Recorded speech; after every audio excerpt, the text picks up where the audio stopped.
Most indie game devs aren't failing because of their code or their art.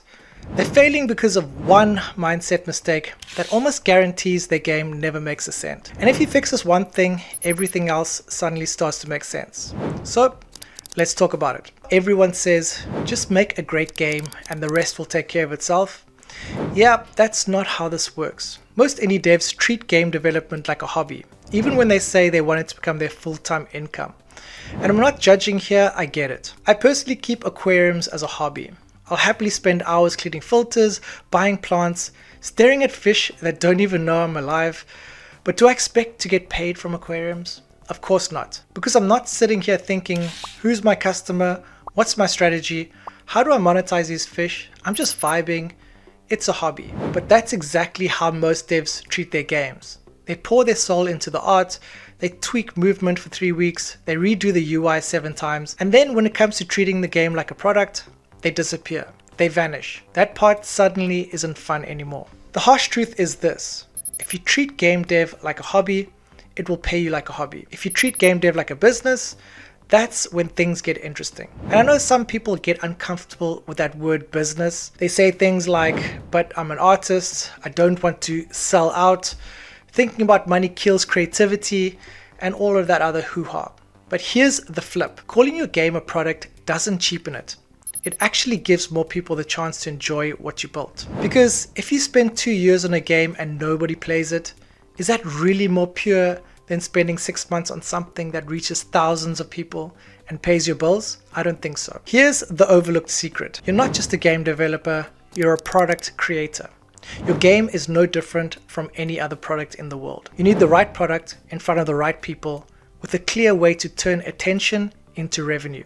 That's it. That's the whole game right there. Product market fit isn't just some Silicon Valley buzzword. It's literally asking, does this game scratch an itch for a specific type of player, or is it just something I thought was cool? Most devs build for themselves, then they get angry when the world doesn't automatically care. And then there's the favorite indie dev fantasy. I'll just build something amazing, post it, and the App Store algorithm will magically bless me. I'll wake up and it'll be top charts and making money. Has it happened to a few people? Sure.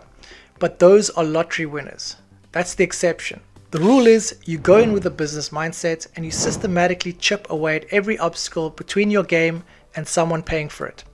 The first obstacle is not knowing who your game is actually for. When you say, my game is for everyone, you've already lost. When I build now, I'm asking who is this exact player? What games do they already play? What do they complain about? What do they wish existed? If you can't describe your ideal player like a real person, you're guessing, and guessing is expensive. The moment you build for a specific niche with a specific desire, everything changes. The second obstacle is not having a monetization plan.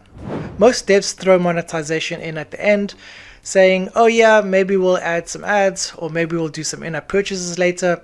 Then they wonder why they get downloads, but they make nothing. You don't need to overcomplicate it, but you do need to decide upfront, how is this game going to make money? Will it be with ads, in-app purchases, premium, skill-based tournaments, or a hybrid? Once you know your model, you design in a way that feels natural for the player and sustainable for you. The third obstacle is relying on the build it and they will come marketing. Most devs think launch day is the finish line. You upload, post once on Instagram, tell your mom, and that's it. But in reality, launch day is the starting line.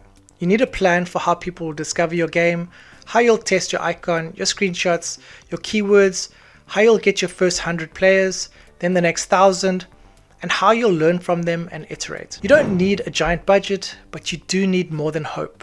Hope is not a marketing plan. The fourth obstacle is being emotionally attached to the wrong things. Devs will spend 3 weeks on a particle effect, but won't spend 30 minutes looking at analytics. They'll argue for hours about player speed, but won't test at least 2 different tutorials.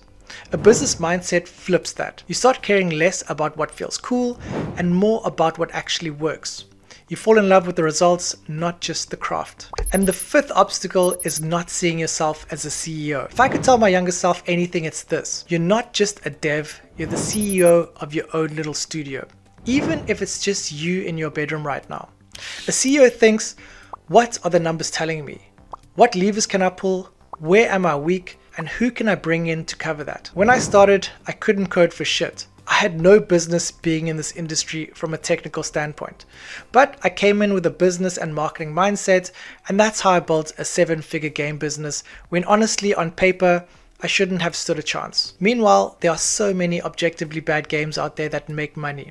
And it's not because they're good, it's because the people behind them understand business. They understand distribution and human psychology. So imagine what you could do with your level of talent if you applied the same principles. And look, if business stuff isn't your strong point, cool. Then don't do it alone. Find someone who thinks that way.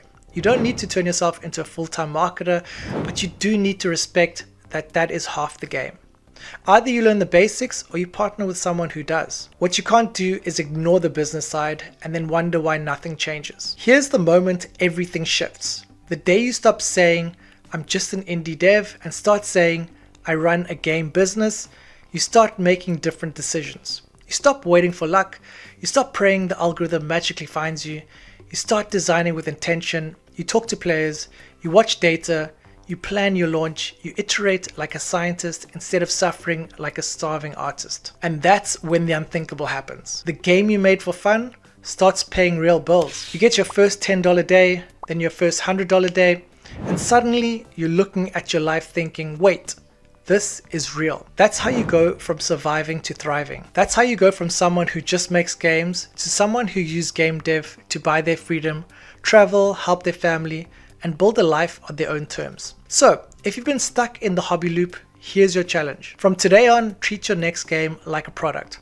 Ask who it's for, how it'll make money, how people will find it, what numbers you're watching, and what you'll do if those numbers suck. Think like the CEO of your own studio, because no one's coming to do that part for you. If you want me to go deeper into the business side of things, how I research markets, how I think about monetization, how I launch new games, let me know in the comments and I'll make more videos breaking it all down. And if this video hit home for you, do me a favor, like the video so more devs can find it, subscribe if you want real, no BS breakdowns on turning your games into actual income, and share it with that one dev friend who's insanely talented but still treating this like a hobby. Because the overlooked secret to indie game dev success isn't a new engine or a better tool, it's this.